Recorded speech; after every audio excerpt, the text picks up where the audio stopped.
This is a video I've wanted to make for a long time, but the new announcement of the Disneyland expansion recently really acted as a catalyst. For anyone who doesn't know, this announcement isn't about any concrete expansion ideas for the resort. Instead, it's meant to pressure the city of Anaheim into allowing major future expansion. It's essentially Disney providing a job creation program for the local Southern California economy after being hit with the consequences of, well, you know. But if you go onto the website for the Disneyland Forward project and see what Disney is suggesting could come to the resort, I feel that it should come across as concerning. None of the projects here are original in any way. They are all copy and pasted attractions from the overseas parks, which I don't really believe there's anything wrong with cloning attractions, but what this hastily thrown together mess of IP throw-up really shows is that Disney leadership itself is creatively bankrupt. We've seen so many aggressively mediocre attractions being brought to the parks, relying far too heavily on brand name, rather than the quality and ingenuity that Disney was once known for. Am I going to get a lot of pushback on this? Sure. There are a lot of people out there who I've seen defend this new era of Disney attractions, and while I don't think that any of these attractions are bad per se, the parks are being cheapened and moving away from the exceptional experiences that they once were. And I don't really know why people would get defensive about this. I don't really know why you wouldn't expect this company to deliver better. So today, I'm going to be breaking down the many issues with the recent Disney expansions, and why this once creative industry leader is now, well, creatively bankrupt.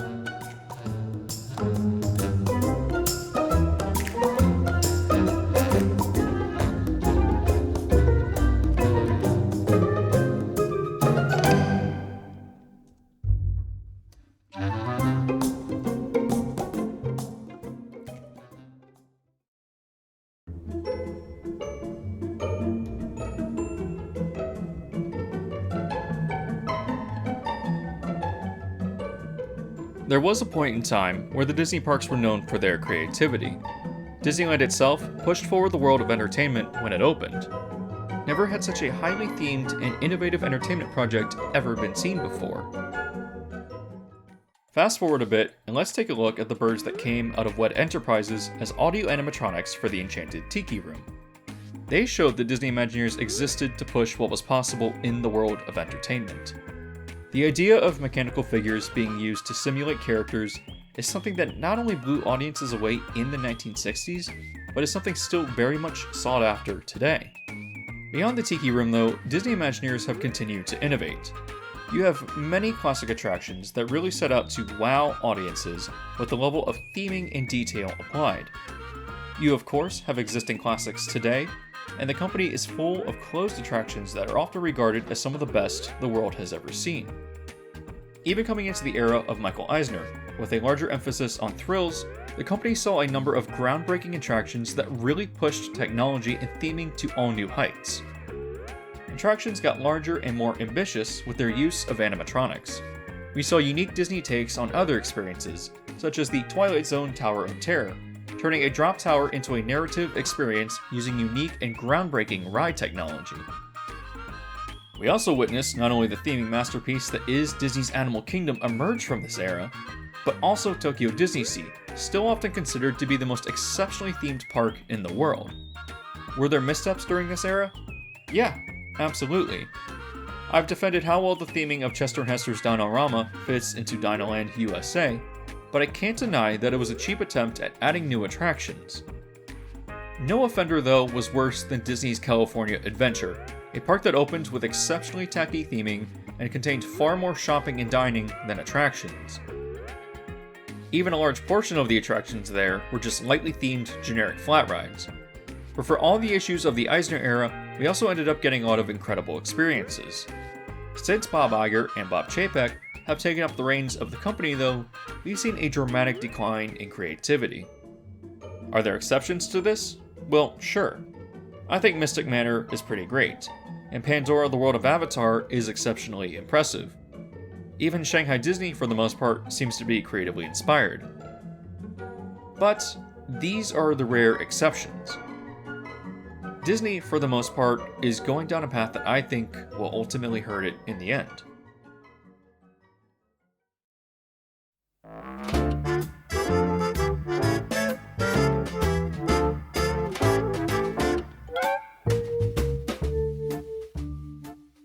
Let's start with the biggest offender, which is Toy Story Land.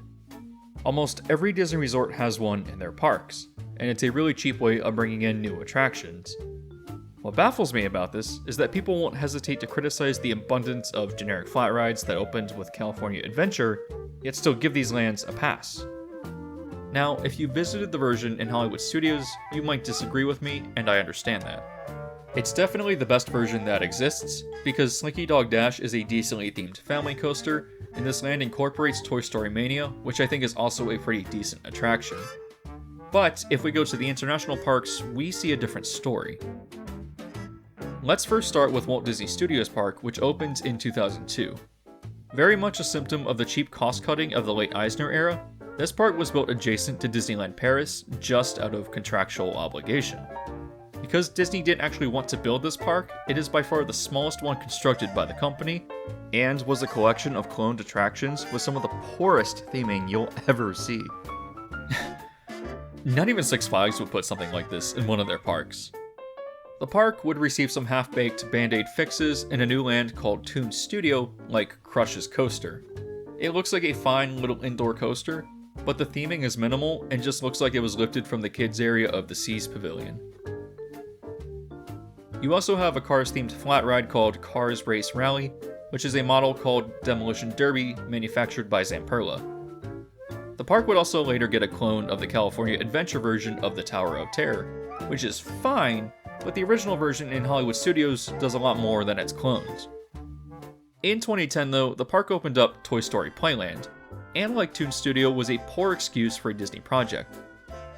Made on the cheap, it's just a handful of lightly themed rides accompanied by oversized prop toys throughout the land. For the most part, like the other Toy Story lands, it's really just landscaping with cheap theming. The rides included are the Toy Soldier Parachute Drop, which is pretty self-explanatory. There's Slinky Dog Zigzag Spin, which again is pretty self-explanatory just from watching it. Last, you have RC Racer, which is technically a shuttle coaster manufactured by Intamin, but honestly, I just consider it another flat ride because it's essentially the same idea behind a disco. None of this is very exciting, right? I mean, it's not technically bad, but it's something that should only really exist in a regional amusement park. If you can't tell, I'm also not really a fan of flat rides at Disney parks. In some rare cases, it's fine, like Dumbo and Fantasyland, because it's iconic and is something that even toddlers can do. But flat rides in Disney parks are generally a sign of wanting to add something cheap just for the sake of adding an attraction. There's no reason for the Magic Kingdom to have both the Astro Orbiter and Magic Carpets, with Animal Kingdom also having Triceratops Spin, when you already got Dumbo in the resort. Recently, Tokyo Disneyland opened the Happy Ride with Baymax, which is one of those Zamperla Demolition Derbies. A bit of a strange move for Tokyo, considering the often exceptional quality of the parks. But Toy Story Land, for all of its flaws, is apparently a popular choice with Disney leadership. The next version of the land would open with the same copy and pasted props and rides at Hong Kong Disneyland in 2011. Another Band-Aid fix done on the cheap from another troubled Eisner-era park, this land is essentially the same as the previous one. But in 2018, Shanghai Disneyland would get its version of Toy Story Land, and oh, look at that. Pretty much the same, except instead of the parachute drop, this land gets Woody's Roundup. Another demolition derby. The only Toy Story land that breaks the mold is, as I touched on earlier, the version at Hollywood Studios. I have a feeling that American audiences are a bit more picky with what they expect from Disney, but I guess they thought that they could also sneak in another Zamperla demolition derby as well.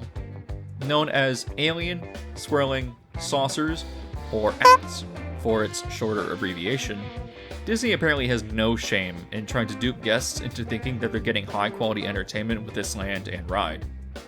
Again, you have Slinky Dog Dash, which is a lightly themed family coaster which is fine for kids, and Toy Story Mania is fun every once in a while, but the point still stands that this is just another cheaply built land that consists of mostly static props and landscaping. Even Toy Story Mania just kind of luckily happened to be here, and I'm sure that if it wasn't, we probably would have gotten another RC Racer or something instead. The thing that's laughably ridiculous about all of this is that the land was part of Disney's answer to Universal. For anyone who follows the competition, you probably know that Universal took a good portion of Disney's Orlando market share when they opened up Hogsmeade and Harry Potter and the Forbidden Journey in 2010. In 2014, Diagon Alley opened with Harry Potter and the Escape from Gringotts, and Disney has been desperately trying to chase that market ever since. They tried Pandora, which again as a land is fantastic, but Avatar as a franchise had almost no cultural impact beyond its initial release window. Sure, the film has its fans, but it's not Potter. Bob Iger trying to emulate the success of the Wizarding World through this franchise was an outright stupid idea. The only reason the land works is because of the leadership of Joe Rohde, and how it was molded to fit into the overall themes of Animal Kingdom. Following the premiere of Pandora though, Disney thought that they could just stick in this cheap copy and paste land in the studios, and that it would be, quote, immersive, unquote, because they asked the cast members to address the guests as toys. That's a lot of audacity. Again, it's not that Toy Story Land is bad, but let's not pretend that it meets the Disney standard of old. It's the mediocrity of spending just enough money and effort to do something passable, and hoping that the strength of the brand will draw people in. Don't get me wrong, the Toy Story films are pretty great, having a lot of interesting and existential themes about what it means to have worth, but this isn't that.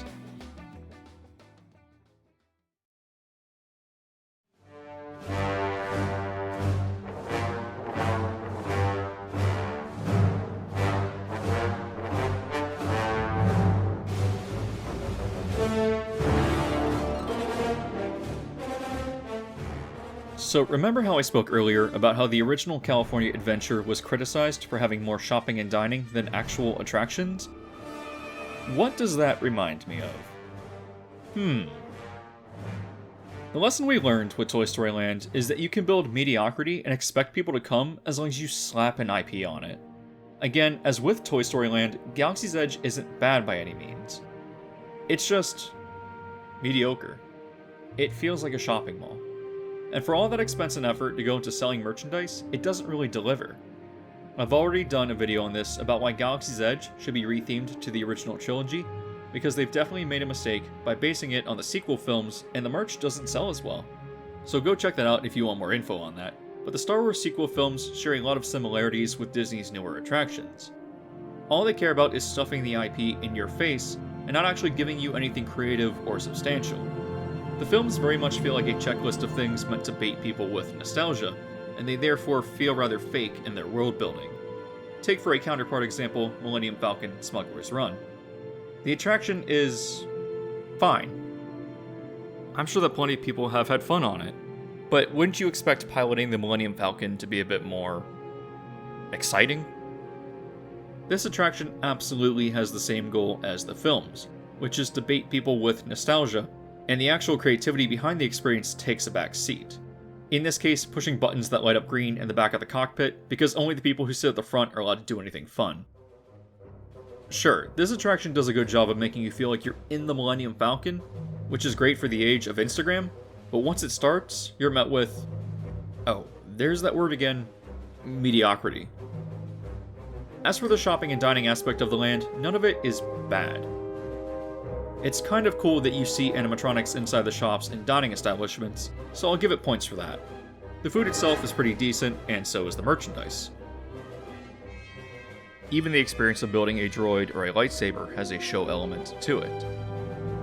And yet, the land still feels like it's missing something. The idea for building a lightsaber and presenting it as a show is directly lifted yet again from the immersion of the Wizarding World. In this case, it's the equivalent of the wand choosing its owner in the Ollivander shows. But once you get your wand, you can then use it to interact with the elements around your environment and perform magic spells. Once you get your lightsaber at Disney, however, you can put it away into your backpack because you're not allowed to have it out. That remote droid that you built? Save it until you get home so that your dog can chase it. But that doesn't mean that Galaxy's Edge isn't interactive. Remember how Disney promised that your interaction with the Millennium Falcon would earn you a status within the land, and that walk-around characters would recognize you? Well, how about instead of that, you download an app that drains the battery on your phone and lets you scan boxes to play pointless minigames? Something about this seems to make me think that Disney missed a good chunk of the reason that people like the Wizarding World so much. Also, let's take a look at Super Nintendo World, which just opened in Universal Studios Japan. There's so much kineticism here, because everywhere you look has something moving, and there's always something to interact with. The purchasable power-up band literally turns the land into an interactive game where you can receive prizes and unlock a fight with Bowser Jr. This will be a problem for Disney when it opens up in Hollywood and Orlando, and Galaxy's Edge can't keep up. The land feels absolutely static and lifeless in comparison, and having a few characters roving around isn't going to make it feel any more immersive. Disney could have made the land interactive, but Super Nintendo World is going to be stealing all those tourist dollars instead. You might ask, but what about Rise of the Resistance? Well, I won't deny, it's a pretty good attraction. I am, however, really not that impressed with it because it doesn't really do anything new. I've also done a video on this where I've broken down how the trackless dark ride technology is quite underused, so you can go check that out if you want more context, but to me, the attraction is based around a series of novelties which we've already seen before. The multiple pre-shows, including one with a motion base, has already been done at Gringotts. While Rise of the Resistance takes it a step further by tricking you into stepping back out the door you came in from, that's really where the ride peaks creatively. The trackless dark ride vehicles moving onto a separate elevator piece is surprising, but it's not particularly innovative because the Tower of Terror has been doing it since 1994. The last sequence on the escape pod is just the same thing, but on a motion base, which while unique, still doesn't impress me that much. I hate to bring it back to Potter again, but with the opening of Hagrid's over at Islands of Adventure a few months before, I feel it's easily the superior attraction. Without getting into the technical aspects of the coaster, I think it's far more interesting, innovative, and fun than what Rise of the Resistance managed to deliver. Again, I think that Rise of the Resistance is a good attraction, but the competition is just mopping the floor with it. Galaxy's Edge, without some serious improvement, isn't the universal killer that Disney thought it would be. Bob Iger and Chapek, in their arrogance, once again thought that they could shove an IP into people's faces and completely misunderstood the strength of their competition.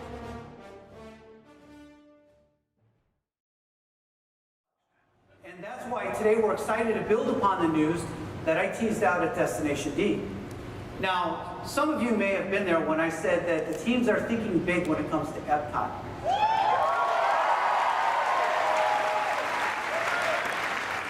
Today we'll give you a peek at some of what we are doing, so you can imagine just how big we're thinking. Now, our work on the park is centered around a few guiding principles. We want to keep it true to the original vision, while making it more timeless, more relevant, more family, and more Disney. We're also ensuring that these plans incorporate what we've been hearing from our guests, especially from our families with young children. They love Epcot, but they wanted to have a little bit more of that Disney wow factor. Let's interpret that.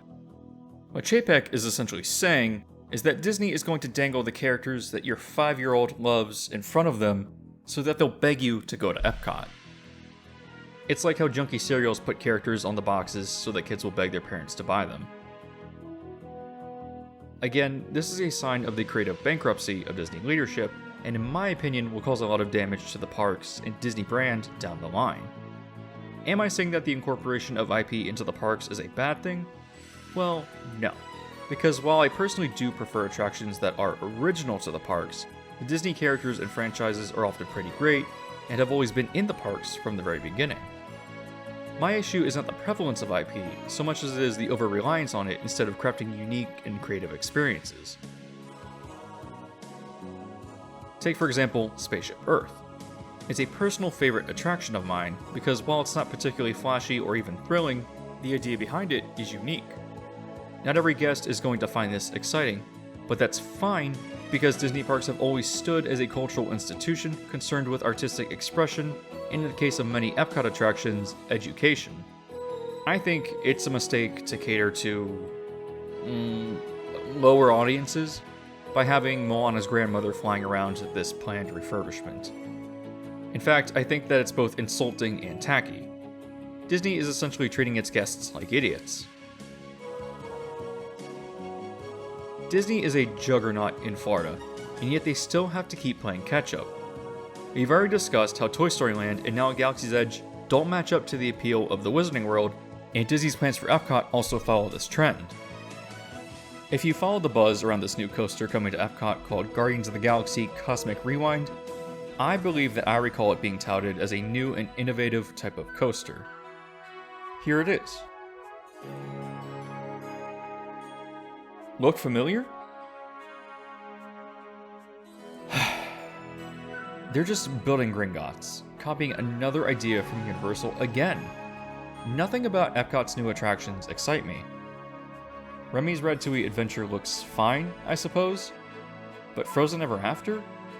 I'd say it's actually a good attraction, but to think that you can represent the culture and people of Norway with an animated film that has almost nothing to do with the story it's based on? I think it's an insult to the Norway Pavilion and the people that it's supposed to represent. Epcot comes from a time when Imagineers were challenged to think creatively and wanted to inspire their guests, whether it be with the possibilities of the future or with the camaraderie of other nations. Sure, the countries around World Showcase have never really been that authentic, but at least they tried to educate the guests. Frozen doesn't belong here, and it's an insult to the creative minds that once created this incredible place. And this building? I'm quite sure that it's cancelled anyways, but why would anyone be excited about this? It was quite literally conceptualized to sell you an upcharge for dessert parties on the roof for fireworks viewing. And the Moana-themed water garden and play pavilion? Again, the attitude is, guests are idiots and they'll come for minimal experiences if we just slap an IP on it.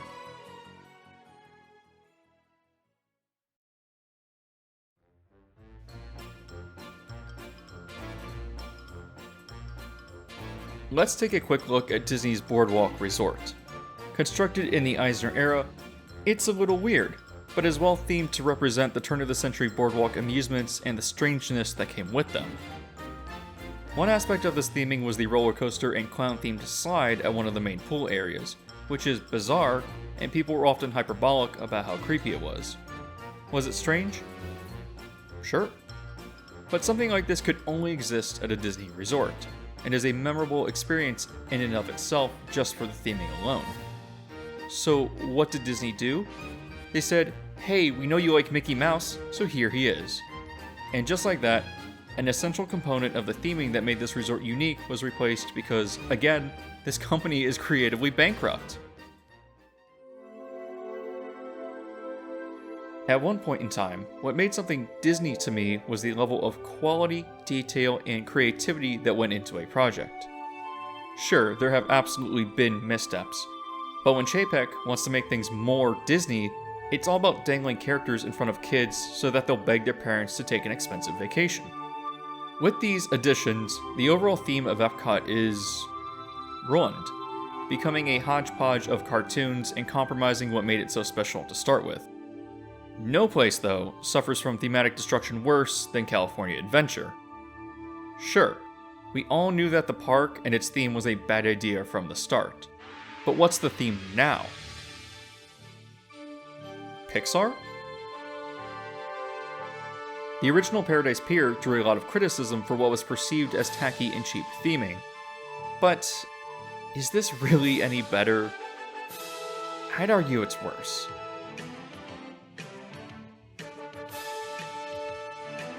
Cars Land, while superbly themed in and of itself, has nothing to do with California.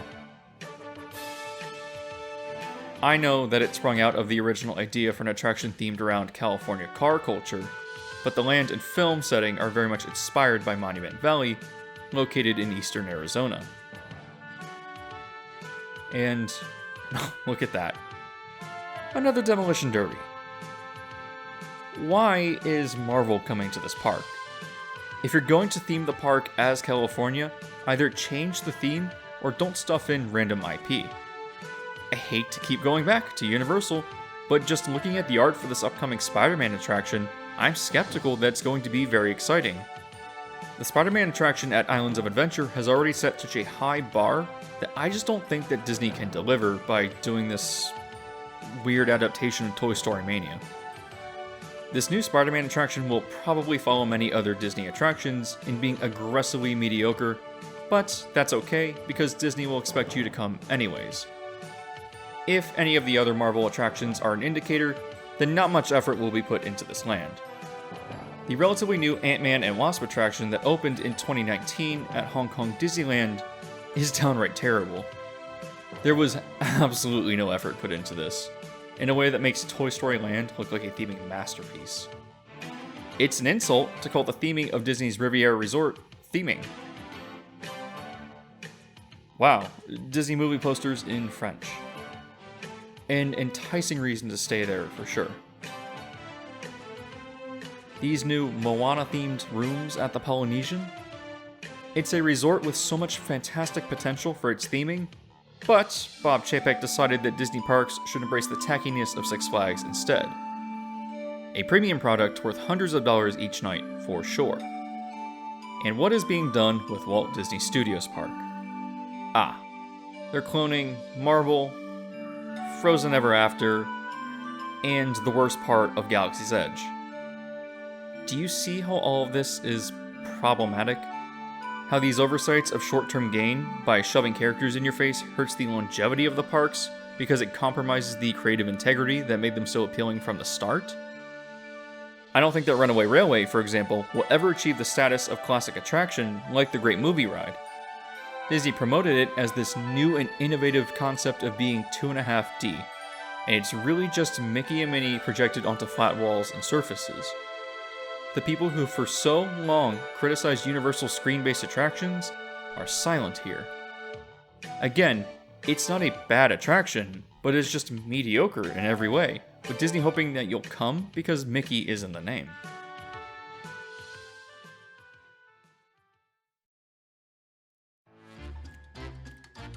Let me state that I don't think Bob Iger or Bob Chapek are bad people by any means. But their job is to please shareholders, and that doesn't benefit the Disney guest. As Disney continues to get more expensive, as perks and amenities are cut from hotels, and as the parks continue to do the bare minimum to keep up with their ever stronger competition, I think that the cracks in the empire of Disney parks will quickly become more visible. For the most part, this has been quite the negative video, but I'm making it because I miss the creativity and quality that once defined these parks. As guests, we should demand better experiences and attractions from what was once the industry leader that is now starting to slowly fall from the top. Let's quickly circle back to the Disneyland Forward project. I'm sure that Fantasy Springs will be incredible when it opens at Disney Sea, but that's because it's the effort of the Oriental Land Company. For Disney to just copy and paste this idea, it feels scummy because they didn't put in the work, even if they own the IP. Why is Toy Story Land on this list? Well, you know why. It's difficult for me to not match Disney's cynicism with my own. They treat their guests like idiots, and from the shareholder perspective, it's working. Bob Iger is often credited as being an industry genius because of his maneuvers to acquire Pixar, Marvel, Lucasfilm, and Fox. And while I do approve of these moves for the entertainment division, I really hate the treatment that the parks have been getting. When Bob Chapek, who comes from the Eisner era of the Disney Store, stepped into the role of chairman of Parks and Resorts and now CEO, things have only continued to get worse. Disney, over the last few years, has continued to see record attendance at its parks, and likely would have continued to do so if the world hadn't changed so dramatically. People, of course, come to see the new and shiny additions, but will they return for them? I don't think so. Star Wars as a brand might bring people in for the name, but if Rise of the Resistance wasn't there, would the rest of the land satisfy the expectations of those guests? The Disney parks still maintain a lot of artistry and creative endeavors that the company once took pride in. Staples that continue to draw the most dedicated of Disney fans back again and again. The hardcore Disney fans, the people who recognize the incredible aspects and artistry of these parks, are what allowed Disney to flourish as an industry leader. Without them, Disney might never have become the giant it is today. And when you isolate your most dedicated fans with mind-numbing mediocrity, then I think it's easy to conclude what comes next. Disney leadership is creatively bankrupt, and if it doesn't step up, then its competition will.